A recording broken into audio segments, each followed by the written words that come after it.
Hello बच्चों, welcome to biology bomb. Myself Keshav Bansal. And आज हम इस वीडियो में क्या स्टडी करेंगे? आज हम इस वीडियो में डेवलपमेंट ऑफ बायोलॉजी को स्टडी करेंगे। उसमें हमने क्या स्टडी करना है आज? मॉर्फोजेंस को। ठीक है, मॉर्फोजेंस क्या होता है, तो स्पेसिफिकली क्या देखना है हमें, क्या डेफिनेशन होती है मॉर्फोजेंस को, पहले हम डिफाइन करेंगे। देन हम उनके कुछ एग्जाम्पल्स देखेंगे। देन हम उनकी कुछ प्रॉपर्टीज़ देखेंगे। फिर किस तरीके से मॉर्फोजन एक्ट करता है, क्या हमें स्पेसिफिक बनाता है। ठीक है, फिर हम एक फ्रेंच फ्लैग मॉडल होता है उसे स्टडी करेंगे। मॉर्फोजेंस को एक्सप्लेन करने के लिए यूज़ किया गया था कभी। सो स्टार्ट करते हैं। तो सबसे पहले मॉर्फोजेंस को देखें तो मॉर्फोजेंस हैं क्या। ओके, तो आप मॉर्फोजेंस को आप ऐसे ले सकते हो, अगर आपने जो इंडक्टिव इंट्रैक्शन वो स्टडी किया तो हमने उसमें क्या स्टडी किया था, अगर आपने वो देखा है कि इसमें एक लेट ए की सेल है या एक ग्रुप ऑफ सेल्स है, फिर एक सिंगल सेल है। ठीक है, ये क्या कर रहा है, सर्टेन सब्सटेंसेस को सिक्रीट कर रहा है। ठीक है, सर्टेन सब्सटेंसेस को सिक्रीट कर रहा है। इन सब्सटेंसेस को सिक्रीट करने से क्या हुआ, ये ट्रैवल करके कुछ टारगेट सेल्स तक पहुँचे। ठीक है, हमारे पास ये कुछ टारगेट सेल्स हैं, ये ए है। ठीक है, मतलब ये एक सेल हो गया, ये कोई दूसरा सेल हो गया, और ये कोई तीसरा सेल हो गया। अब क्या होगा, ये जो मॉर्फोजेंस ट्रैवल करके, ठीक है, इनकी तरफ पहुँचेंगे, ये क्या होगा, ये विद टाइम क्या होंगे, कम हो जाएंगे, यानी ये शॉर्ट डिस्टेंस तक वर्क कर सकते हैं। तो विद टाइम इनकी जो कंसंट्रेशन है वो रिड्यूस होएगी, यानी इस ब्लू सेल जो सबसे पहला सेल है इस तक सबसे ज़्यादा पहुँचेंगे। ठीक है, उसके बाद इस तक सबसे ज़्यादा पहुँचे, फिर पर्पल वाले तक थोड़े कम पहुँचे और येलो वाले तक बहुत कम पहुँचे।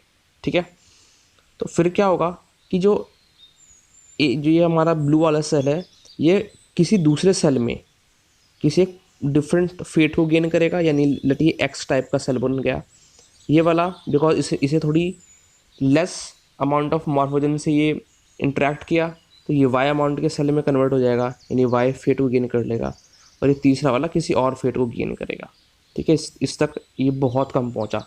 ठीक है, तो हमने यहाँ पे क्या देखा है कि ये जो मॉर्फोजेंस होते हैं ये ऐसे बायोकेमिकल मॉलिक्यूल हैं, ठीक है, जो क्या कर रहे हैं, इन तीन सेल्स के फेट को डिटरमाइन कर रहे हैं। ठीक है, इन्हें फेट को डिटरमाइन करना कि इसके इन मतलब इस मॉर्फोजेंस की हेल्प से इनके फेट बदल रहे हैं। ठीक है, कि कुछ सर्टेन इस सेल को जाकर फॉर्म कर रहे हैं। और मेन बात यहाँ पर क्या जो मॉर्फोजेंस को अलग बनाती है कि ये कंसंट्रेशन पर डिपेंड करते हैं, यानी कि एक्स तक अगर ज़्यादा कंसंट्रेशन पहुँची तो अगर इस ब्लू सेल तक ज़्यादा कंसंट्रेशन पहुँची तो ये एक्स सेल में फॉर्म कर गया, ठीक, डेवलप कर गया। जो पर्पल वाला है वो वाई में कर गया, जो येलो वाला है वहाँ तक बहुत कम पहुँची, ठीक है, वो जेड में डेवलप कर गया। ठीक है, तो डिफरेंट डिफरेंट सल्फेट को गेन कर रहा है। क्लियर। अब ये था एक एग्जांपल जो हमने पैराक्राइन फैक्टर्स वाले स्टडी किया है। ठीक है, ये जो पैराक्राइन फैक्टर्स हैं वो भी मॉर्फोजेंस होते हैं। ठीक है, तो इसमें जो बताया कि एक ग्रुप ऑफ सेल्स कुछ क्रिएट कर रहे हैं, ठीक है, तो जो टारगेट सेल्स हैं वहाँ तक वेरिंग कंसंट्रेशन में जो मॉर्फोजन होगा वो पहुँचेगा। ठीक है, और ये वेरी करेगा टारगेट सेल्स पर कि किसी के पास ज़्यादा पहुँचा, किसी के पास थोड़ा कम, किसी के पास बहुत कम, तो उसी बेसिस पर सेल क्या करेंगे, स्पेसिफाई करेंगे। अभी ऐसा भी हो सकता है कि ये एक सेल के अंदर भी सिक्रीट हो सकते हैं, जैसे ट्रांसक्रिप्शन फैक्टर्स। ठीक है, कि सर्टेन जीन्स एक्टिवेट हो रहे हैं, ये कुछ प्रोटीन फॉर्मेशन करेंगे, तो जिस रीजन में सेल के वो उनके प्रोडक्ट्स पहुँचेंगे, ठीक है, वो सेल्स डेवलप कर जाएंगे, उस सेल्स में वाला पार्ट डेवलप कर जाएगा। ठीक है, मतलब जो मॉर्फोजेंस है वो ट्रांसक्रिप्शन फैक्टर्स भी होते हैं। ये तो हमने जो एग्जांपल्स के साथ स्टडी किया, एक सेल और कुछ सेल्स पर इफेक्ट डाल रहा था, दूसरे टारगेट सेल्स पर, बट ये एक सेल के अंदर भी हो सकता है। ठीक है, तो पैराक्राइन फैक्टर्स और ट्रांसक्रिप्शन फैक्टर्स दोनों मॉर्फोजेंस के अंदर आते हैं।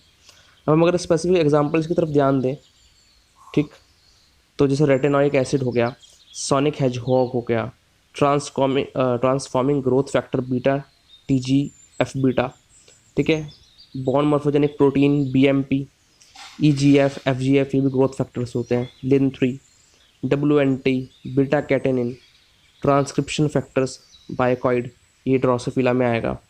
ठीक है, एक्टिविन, तो ये सारे क्या हैं, ये सारे एग्जांपल्स हैं मॉर्फोजेंस के।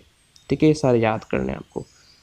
फिर हम प्रॉपर्टीज़ की बात करें, बहुत छोटा टॉपिक है और बहुत आसान टॉपिक है।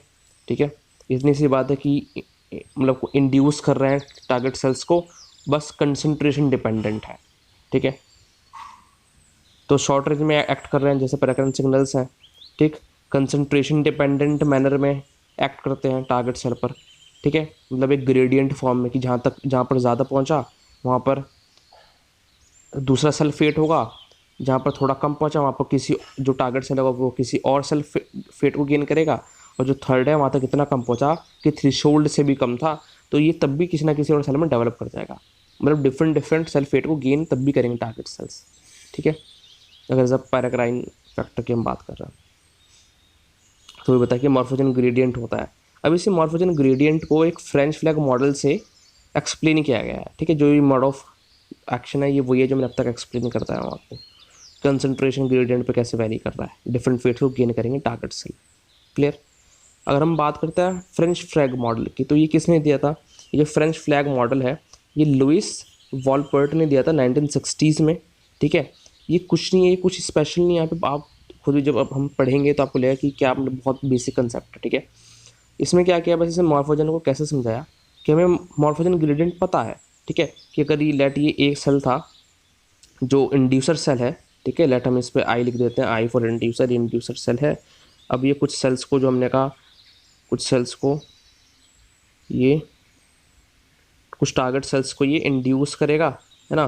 तो मॉर्फोजन ग्रेडियंट के बेसिस पर, ठीक है, मॉर्फोजन ग्रेडियंट के बेसिस पर, एक मिनट, विद डिफरेंट फेट्स को गेन कर रहा है। तो अब इसने क्या किया, सिर्फ कि इन्होंने क्या किया, फ्रेंच फ्लैग के हिसाब से एक्सप्लेन कर दिया, ठीक है, कि जो जैसे फ्रेंच फ्लैग का जो मॉडल होता है उसमें क्या होता है कि यहाँ पर ब्लू हो गया कलर, ठीक है, ये ब्लू कलर का हो गया, ठीक है, बीच में वाइट हो गया, और सबसे लास्ट में, एक मिनट,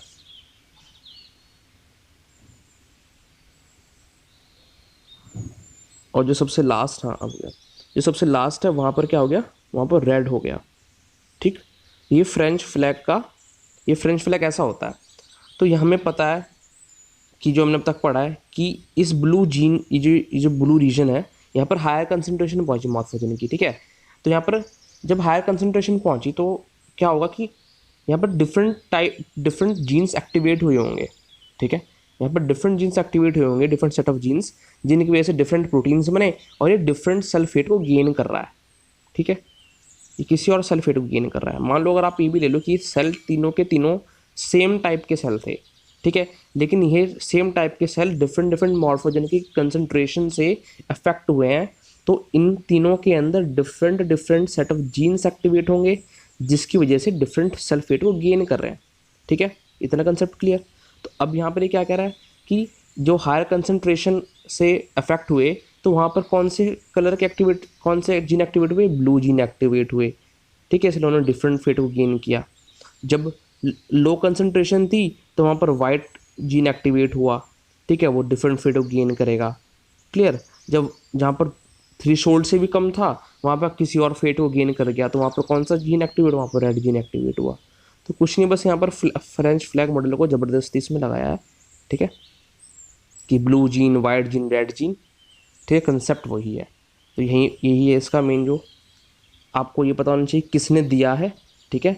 और दूसरी चीज़ कि हाई कंसंट्रेशन पर ब्लू जीन एक्टिवेट हुआ है, लो कंसंट्रेशन पर वाइट जीन एक्टिवेट हुआ है, जिसे फिगर में शो किया है, और रेड जब बहुत लो था, ठीक है, थ्रेशोल्ड से बहुत लो था, तब भी वो किसी न किसी सेल में डेवलप कर जाएगा, कुछ ना कुछ तो बन रहा है, ठीक है। तो जो बहुत थ्रेशोल्ड से भी लो है वहाँ पर रेड जीन एक्टिवेट बता दिया उन्होंने कि रेड जीन है, ठीक। तो यही था जो कंसेप्ट है मॉर्फोजेंस का। आई होप आपको सबको समझ में आया होगा। अगर आपको वीडियो अच्छा लगा वीडियो को लाइक करें, चैनल को सब्सक्राइब करें, एंड जो भी सारे वीडियोज़ हैं उन्हें शेयर करें ताकि और की भी हेल्प हो सके। एंड प्लीज़ डोनेट करें ओनली 10 रुपीज़ पर मंथ। इससे आपकी लाइफ में, मेरी लाइफ में एंड इस वर्ल्ड में एक डिफरेंस क्रिएट होगा, and I will be more motivated कि मैं आपको नोबल सर्विस प्रोवाइड कर सकूँ, better books and take back कर सकूँ। So thank you from Balaji bomb, see you next time, take care.